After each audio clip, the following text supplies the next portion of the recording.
The battle in Springfield gets personal. Governor Rauner orders new budget cuts that have Democrats fuming. They can work side by side, no matter what, if they're Democrats or Republicans, what does it matter? I'm not a big supporter of Rauner, but I think he's doing a great job, and he's really outspoken, and I appreciate that. You know, I mean, he tells it like it is, and he's trying to do the best he can. Another Illinois politician in hot water. Former House Speaker Dennis Hastert is accused of lying to the FBI about hush money he paid to cover up sexual misconduct. It seems like we have a history with Blagojevich, George Ryan, and now this is the third one, in the last few years. So it seems like in Chicago we kind of breed a lot of these politicians. So I'm not sure what's going to happen in this case, but it doesn't look good for him. And Barbara Byrd-Bennett is the latest CEO to exit the revolving doors of the Chicago Public Schools. Her resignation comes amid a deepening federal investigation into that $20 million no-bid contract. That doesn't look good. I was all behind her, but now that she's resigned, I'm thinking there's probably more to it, and that probably the allegations are true. And we are joined today by Angela Caputo, investigative reporter for the Chicago Tribune, Doug O'Brien, public affairs consultant for the communications consulting firm Prairie State Strategies, and Alden Lowry, senior policy analyst for the Better Government Association. Welcome, everyone. So Governor Rauner has now issued an ultimatum. Either make some fundamental changes or I'm going to start budget cuts before July 1st. Angela, effective strategy for the governor? Well, this remains to be seen. There's an awful lot of gamesmanship that we've become accustomed to, in watching the spectator sport that is Illinois government and politics. So, I guess we'll see who caves first, or if anyone caves, or if anything gets done. Doug, does this make compromise or more conflict more likely, this tactic? Well, we have to start with some fundamentals about the budget. The budget that Governor Rauner, the fiscal situation he inherited, is a disaster. And when we talk about spending reductions, these are spending reductions necessitated by over a decade of absolutely ridiculous budget decisions, many of which were made by the Speaker and Senate President that Governor Rauner is trying to negotiate with right now. So when Democrats talk about the budget cuts and Governor Rauner being heartless, this is a situation of their creation, not of his creation. There's a $4 billion hole in the budget that the Democrats irresponsibly passed. $3 or $4 billion, depending on who you believe. Among friends, $1 billion among friends. But that's a huge consideration. There have to be reductions in spending. We've known that for years. But also we have an opportunity here to make some fundamental systemic reforms and structural reforms in how Illinois is governed that can have additional positive impacts, the governor believes, on future revenues and on future economic growth. But so far, the Democrats, Alden, are calling those fundamental reforms, quote, non-budget issues, and they don't want to deal with them. So who has the upper hand here? I'm not sure anybody really has the upper hand. To that point, and I would have to say that I don't think it's quite clear how some of the things that the governor is asking for are things that fundamentally change the fiscal situation here in Illinois. But what's clear is that there are a number of things that are in the budget that are very important to the Democrats. There's social programs that would get cut, and they probably are going to get cut severely regardless how this works out, that are very important to them. And the governor, I think, is politically anyway, is being smart in holding on to that budget as his way to open the door to conversations. And Mike Madigan and the Democrats have at least said that they're willing to talk. There was a bill floated in the House for workers' comp reform, although it was rejected thoroughly by the governor and others on the other side. But perhaps there's at least an opening for there to be conversations about this. I think what would help the governor is if he can clearly show how workers' comp reform, tort reform, some of the other things that he's asking for really help fundamentally change the fiscal landscape in Illinois. I don't think he's done a convincing job. Well, let's take a look at some. We have reams of data that show how the tort situation, the liability situation, and outrageously high workers' comp costs in Illinois dissuade businesses from locating here and continuing to operate here. There's sufficient data on that to show how that is having a detrimental impact on our economic growth. Let's take a quick look at the actual specific cuts that we're talking about before July 1st when the new fiscal year starts. closing 5 state museums and galleries, laying off about 70 workers there, grounding all state airplanes, closing 2 juvenile detention centers, a work camp, freezing admissions to state-supported child care, making parents' co-pays higher, eliminating energy assistance. How painful are these cuts, Angela? Well, I mean, if you're on the, if you count on this sort of child care to get to work every day, incredibly painful. I mean, these are very immediate. These really immediately impact people's lives. But some of the cuts, could actually be good.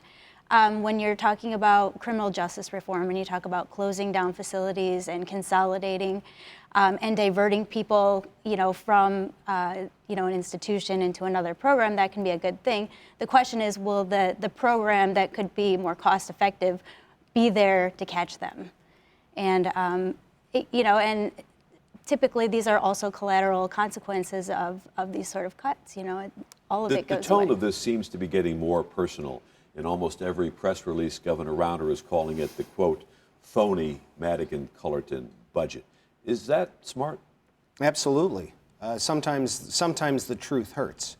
And I think that not only Governor Rauner, but I think a large segment of the Illinois population has seen through the games and is really tired of what has passed for fiscal prudence in Springfield. The knowingly passing of a $4 billion deficit budget is irresponsible at the very least. It is a violation of the state constitution. So it really is crossing a legal line, and the majority in the House and Senate have done it year after year after year. And I think Governor Rauner's frustration is very much in line with that of the voters of Illinois. We have another huge political story here in Illinois this week.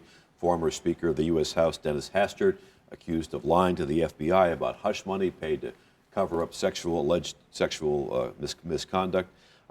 We haven't heard from Dennis Hastert. And Alden, does he owe Illinois voters some explanation here? Well, yes, he does. These are, the accusations that are right before us are about him potentially lying to the FBI and these bank transactions. But the real questions that I think people have are, what were those transactions about? This misconduct that he was, essentially trying to cover up for. There are a lot of questions. There are people who have held Denny Hastert in high regard for a very long time, who I think want to know, okay, what's going on here? Are you the guy that we've always thought you to be? Even though he's not technically in public service, I think for the fact of what people have given him all of these years in terms of support sitting in D.C., there is something that he owes to people who have been behind him for so long. You are right. This seems to have really shocked the political world, both here in Illinois and in Washington. Doug, what kind of a fall from grace is this for Speaker Hastert? Well, I guess I'm one of those people that Alden was referring to. I've known Denny Hastert for about 30 years. I've worked with him here in Illinois and also in Washington. And first and foremost, there is a sense of bitter disappointment among those who have worked with him and supported him for many years. Obviously, there is enough information contained in the indictment to show that there has obviously been some sort of serious lapse in judgment, and we need more information to come out, but it certainly indicates some very, very serious missteps and potentially criminal acts on the part of Speaker Hastert. But moving forward, I think the important thing is to really be able to get to the truth. And unfortunately, the U.S. Attorney's Office was not very helpful. Their indictment was almost like a National Enquirer story. It was very detailed on the financial side of things, the actual legal reasons for the indictment. But all it did was tease the underlying issues. And that has created this feeding frenzy in the media and in the political world that's unfair to everybody. I'm not so concerned about whether or not it's fair to the Speaker, because obviously there are things here he has to atone for, but it's unfair to the potential victims, and I think it's unfair to a lot of people who have worked with and supported Denny for years. You mentioned the money that was revealed in the federal documents, and that's the stunning thing. to a lot of people here is that Speaker Hastert, who was a high school wrestling coach and teacher and then a congressman, was able to come up with, I guess he agreed, according to this indictment, agreed to spend more than $3 million, actually spent $1.7 million. Angela, you've looked into the financial end of this at the Chicago Tribune. Where did the money come from? Well, Speaker Hastert, one thing that I can say just about his character that, I've been looking at his finances and looking at the sort of money that he made as a consultant, as a lobbyist. He has pensions that he's collecting upon, and also some land deals that he's made a lot of money off of. And one of the land deals, I guess first, just to address the character point, he's a very beloved person. I talked to everybody on the wrestling team that he coached for 4 consecutive years, and people had great things to say about him, except that they felt that he crossed the line and used his public office to enrich himself. I heard a couple people say this. I was really turned off by the land deal. And this is really where he first amassed his wealth before he made money as a lobbyist. And so he had some partners where he bought up some property. They flipped it in the suburban home development boom. And it was right by a proposed highway that was going to be created that he had secured some federal money for, and that the president had, at the time, George W. Bush had proposed to earmark money for. So it was sort of an insider deal, right? He flipped homes near a property that was about to be off this great interchange that would connect the region. I think that characterizing these things as insider deals is a little bit of a stretch. People were aware of, for many years, even before Denny was involved, at the proposed route for the Prairie Parkway, which is the road that Angela is referring to. The fact of the matter is that Denny Hastert invested in land in one of the fastest growing, booming parts of the United States, let alone He also Illinois. collected millions of dollars as a lobbyist. Well, absolutely. After he left. When he left Congress. office, he was a wealthy man through real estate investing, again, in one of the fastest growing parts of the entire United States, Kendall County specifically. Many, many people in that collar area where I'm from made a lot of money in the 80s, 90s, and early part of the 2000s in real estate development and real estate investing. After he left Congress, he was a 7-figure paid lobbyist. And that's the revolving door that we have become so accustomed to in Washington. While we're talking about politicians and public figures in hot water, Barbara Byrd-Bennett, the CEO of the Chicago Public Schools, resigned this week in the midst of a federal investigation into that no-bid contract. And what do you make of this, Alden? Does it seem like where there's smoke, there's fire here as far as Barbara Byrd-Bennett is concerned? Well, there's certainly a lot of questions to be answered about the decision to this $20 million contract with a former employer of hers. The fact that she and her office were heavily involved in first deciding that it should be a no-bid contract, and then the fact that this was this was the contract that they decided to go with on this project. Regardless of what happens to Barbara Byrd-Bennett personally, we really need to think about, well, what kind of system do we have within Chicago Public Schools when these contracts are awarded, and should it remain the same? On top of that, you've then got a board that, you've got a CEO who's handpicked by the mayor, you've got a board that's handpicked by the mayor. The mayor is talking about, making some changes. He's going to have to find a new CEO. He's also talked about maybe finding as many as 4 new board members. And so some of the response that we've heard from the Chicago Teachers Union and the public through the referendum that passed earlier this year in terms of wanting an elected school board, I think the mayor's going to have to be more responsive about this, because on some level he does own a portion of this scandal, because it was his CEO and it was his board that approved that's an the important deal. point, Angela. Does Rahm Emanuel own some of this? Can he back away from this superintendent who, after all, he did appoint?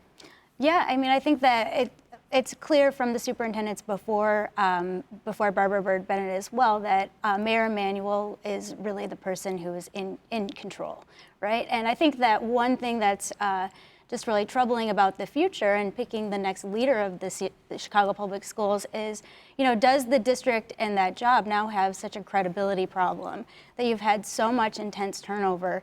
Will you be able to get great candidates who are willing to come to a job that's seen 4 leaders in 5 years? So you're asking who really wants this job, right? Yeah, and that the mayor is responsible for that, I think. Mm-hmm. And what traits should this next CEO have? Well, the first trait they should have is, unlike Barbara Byrd-Bennett and so many other people in Illinois, as Alden knows, these people in positions of authority will sit there and look at something like a $20 million no-bid contract to their former employer, and in some bizarre world, they see absolutely no conflict in that. They see no appearance of impropriety. And we end up with these situations time after time after time.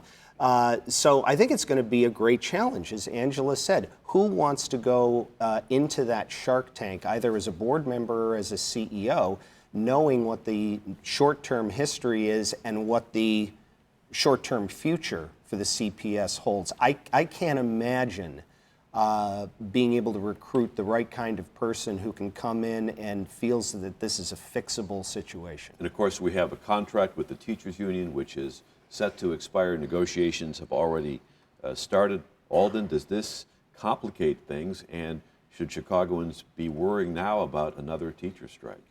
Well, they should, because the union and the administration are pretty far apart.